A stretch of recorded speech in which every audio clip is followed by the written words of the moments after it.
Bienvenidos al curso de cálculo vectorial y continuamos entonces desarrollando el tema de multiplicadores de Lagrange, y ya para ir cerrando este tema me gustaría compartir con ustedes un ejemplo, un ejercicio en donde vamos a aplicar parte de los criterios que hemos ya estudiado en videos anteriores. Entonces supónganse que vamos a denotar por S a los puntos x1, xn pertenecientes a Rn, tales que la suma desde i igual 1 hasta n de estos x y son iguales a 1, y además vamos a pedir que xy sea mayor que 0 para todo y variando desde 1 hasta n. Ese va a ser nuestro conjunto S. Vamos a considerar la función g de x definida como el producto x1 por x2 xn, ¿ok? Y vamos a suponer que entonces x va a estar en este conjunto de acá. ¿Cuál va a ser el problema acá? El problema acá es hallar los valores extremos de g si x pertenece a S, ¿ok? Vamos a determinar sus valores extremos. Más aún, vamos a mostrar que vamos a establecer dónde ocurre el máximo de esta función, ¿ok? Entonces, comenzamos, y una manera de simplificar este ejercicio es no trabajar directamente con la función g, que está definida como un producto, ya que derivar esto podría resultar muy engorroso.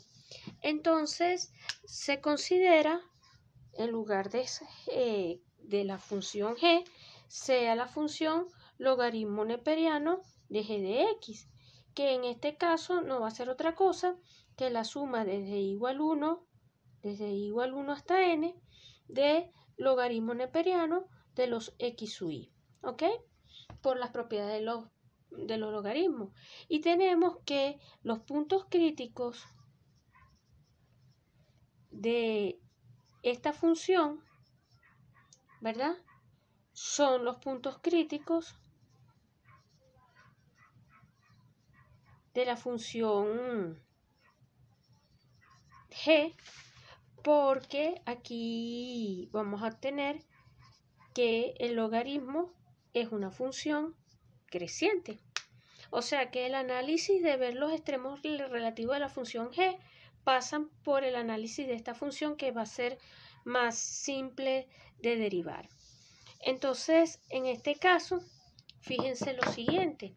Vamos a llamar, como tenemos esa condición, la condición S, sea la función h de x definida como la suma desde i igual 1 hasta n del logaritmo de cada uno de estos x sub i más, y aquí vamos a incorporar la condición lambda, y acá colocamos x1 más más xn menos 1, que es la condición para la cual estamos considerando la región S. Fíjense que implícitamente aquí necesito que los xy sean positivos para que el logaritmo neperiano tenga sentido. Entonces, si nosotros calculamos las derivadas parciales, vamos a ponerlo así, la derivada parcial con respecto a la variable késima de la función h de x va a ser, derivamos acá y derivamos acá. Cuando derivemos acá, en el logaritmo neperiano nos va a quedar 1 sobre x a la k más, todas las demás dan 0, y acá cuando derivemos quedaría lambda. ¿Ok? Esto es cierto para cada k variando desde 1 hasta n. ¿Ok? Entonces, mirando esto que está acá, y obviamente la derivada con respecto a lambda de hx no va a ser otra cosa que esto que está aquí, que es la condición x1 más x2 más hasta llegar a xn, ¿ok? Menos 1. Entonces tenemos esto y tenemos esto. Los puntos críticos de H van a venir dados entonces por resolver este sistema de acá.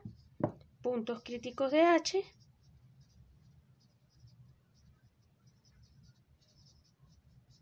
necesitamos ver cuando esto y esto se me anulan. Es decir, es estudiar entonces este sistema.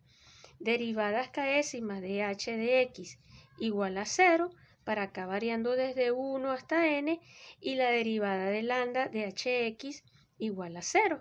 Y cuando reescribimos eso, entonces acá nos va a quedar, por un lado, 1 sobre x a la k más lambda igual a 0, y la condición, repito, x1 más xn menos 1 igual a 0. ¿Ok? Esto es para acá, desde 1 hasta n. Ahora, estas se me anulan, esto que está acá, esto se hace 0, sí, solamente sí. Tenemos que 1 más lambda por xk entre xk es igual a 0. Aquí no va a haber problema porque estamos suponiendo que las variables, por hipótesis, habíamos pedido que xk sea estrictamente mayor que 0. Entonces esto acá no se nos va a anular, pero entonces esta fracción se hace 0 si el numerador se hace 0, y entonces resolviendo lo de arriba, resolviendo lo del numerador, tenemos que esto va a implicar que xk tiene que ser de la forma menos 1 entre lambda, porque cuando despejemos 1 más xk igual a 0, perdón, más 1 más lambda por xk, lambda por xk igual a 0, al despejar nos quedaría xk de esta manera para cada k variando desde 1 hasta n. Entonces, ahora nosotros para cada k tenemos esta expresión y esto nos satisface en las primeras n ecuaciones, pero esto lo vamos a sustituir aquí en la segunda. Y sustituyendo cada xk aquí abajo, vamos a despejar quién es el valor de lambda. Entonces, sustituyendo, les digo, sustituyendo eso, nos quedaría de esta manera. Podemos escribirlo así, válgame teníamos nuestra ecuación x1 más x2, más xn menos 1 igual a 0, pero cada una de ellas de la forma menos 1 sobre lambda más menos 1 entre lambda menos 1 igual a 0. Asociamos esto, entonces nos quedaría menos n entre lambda menos 1 igual a 0. Eso implica entonces, despejando, que vamos a hacer el paso previo para no equivocarme, menos n entre lambda igual a 1. En consecuencia, lambda tiene que ser igual a menos n. Sustituyendo en xk, esto implica que xk, acuérdense que xk era de la forma menos 1 entre lambda, pero si lambda es menos n, sustituyendo otra vez, entonces nos quedaría que xk va a tener la forma 1 entre n. ¿Ok? Entonces lo que estamos concluyendo es que el punto, vamos a llamarlo P sub 0 de la forma 1 entre n, 1 entre n, es punto crítico de H. ¿Ok? Y entonces allí ya tenemos el punto crítico de nuestra función. Ahora fíjense una cosa que aquí es interesante comentar, para que vayamos, digamos, viendo lo de los criterios que hemos estudiado anteriormente. Vamos a volver a derivar. Vamos a calcular el hessiano de nuestra función h. Para ello tenemos que la derivada, habíamos dicho que la derivada de primer orden era de esta forma: xk más lambda para cada k variando desde 1 hasta n. Si i es igual a k, O sea, si yo tengo y vuelvo a derivar, me quedaría la derivada de segundo orden de h de h. Y esto sería la derivada con respecto a xk de 1 sobre xk más lambda. Y en ese caso, entonces tendríamos que cuando volvemos a derivar, esto da 0 y esto da menos 1 sobre xk cuadrado. Si vamos a ponerlo así, pues, si y es igual a k, insisto, si y es distinto de k, entonces cuando miremos, por ejemplo, la derivada k sub i de segundo orden de h de x, sería la derivada con respecto a xy de 1 sobre xk más lambda. Pero como k es distinto de y, o sea, estoy considerando las otras variables, esto da 0. Porque esto va a ser constante con respecto a y y constante con respecto a y. Entonces, ¿qué estamos concluyendo? Que en este caso, la matriz hessiana de nuestra función h, permítanme llamarla D, no puedo usar la h, entonces bueno, dx, ok, permítanme llamarla dx, sería, y vamos a escribir aquí por si acaso, matriz hessiana, ok, en este caso vendría dada, o bueno, de x no, vamos a llamarla pi x, pi sub x, ok, va a venir dada entonces por este arreglo, menos 1 sobre x1 al cuadrado, todas las demás son 0, por decir algo acá 0, acá sería menos 1 sobre x2 al cuadrado y todo lo demás 0, 0 y así llegar hasta la última que sería menos 1 sobre xn al cuadrado. Ahora fíjense varias cosas, ¿no? Habíamos visto en videos anteriores que para determinar si el punto crítico es máximo, es mínimo y todo aquello, bueno, ya el método, como estamos incluyendo la condición, nos dice muchas cosas. Pero fíjense aplicando el criterio. Vamos a estudiar entonces los determinantes de las submatrices que se hacen chiquitas, ¿no? Que están dentro acá. Entonces, por ejemplo, habíamos hablado de delta 1. Delta 1, en este caso, no es otra cosa que el determinante de esta que está acá, de menos 1 sobre x1 al cuadrado. Y esto no es otra cosa que menos 1 sobre x1 al cuadrado, que es negativo. No importa el valor de x1 que consideremos. Delta 2 es el determinante de esta matriz. Menos 1 sobre x1 al cuadrado, 0, 0, menos 1 sobre x2 al cuadrado. Y eso da, menos por menos da más, 0 por 0 da 0, o sea que esto da 1 sobre x1 al cuadrado por x2 al cuadrado, que es positivo. Cuando vamos con el otro, con delta 3 sería el determinante y entonces sería menos 1 sobre x1 al cuadrado, 0, 0, 0, menos 1 sobre x2 al cuadrado, 0, acá 0, 0, menos 1 sobre x3 al cuadrado. Cuando se desarrolla este determinante, necesito espacio, bueno, cuando se hace ese cálculo, ¿qué nos va a quedar? Que delta 3 va a ser, pongámosle, menos 1 sobre x1 al cuadrado por el determinante de la más chiquita. En este caso sería menos 1 sobre x2 al cuadrado, 0, 0, menos 1 sobre x3 al cuadrado. Y cuando volvemos a desarrollar este determinante, entonces nos quedaría menos 1 sobre x1 al cuadrado, x2 al cuadrado, x3 al cuadrado. ¿Ok? O sea que este da negativo.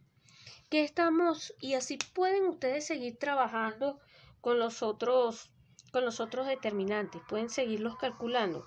Estamos consiguiendo entonces que delta 1 es positivo, es negativo, que delta 1 es negativo, que delta 2 es positivo, que delta 3 es negativo, obviamente delta 4 va a ser positivo y así sucesivamente. Es decir, que los signos de estas, digamos, de estos valores van intercalándose.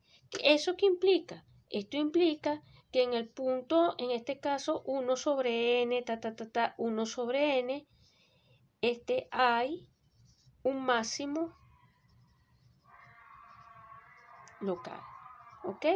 Tiene que haber un máximo local, que es lo que ya nosotros estábamos precisando. ¿Qué nos está diciendo esto? Que entonces, fíjense que cuando nosotros evaluemos nuestra función, o sea, nuestra función g de x es menor o igual que g de p sub 0 para todo x, ¿ok? Condicionado a mi condición, ¿no? Entonces g de x va a ser menor o igual que g de p sub 0.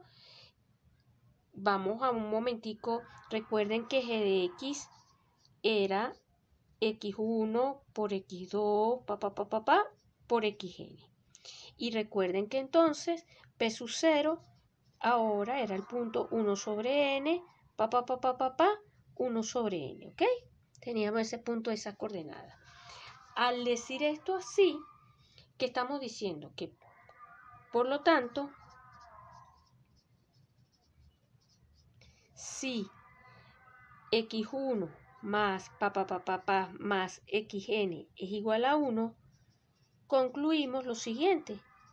Concluimos que el producto, este producto, x1 por x2, por xn, va a ser menor o igual a g de p sub 0, pero g de p sub 0 es evaluar, y cuando evaluamos acá, cuando evaluamos g en p sub 0 con esta forma, aquí sería 1, vamos a escribirlo así, 1 entre n a la n, ¿ok? Entonces concluimos que esto es menor o igual que esto, que tenemos esta desigualdad.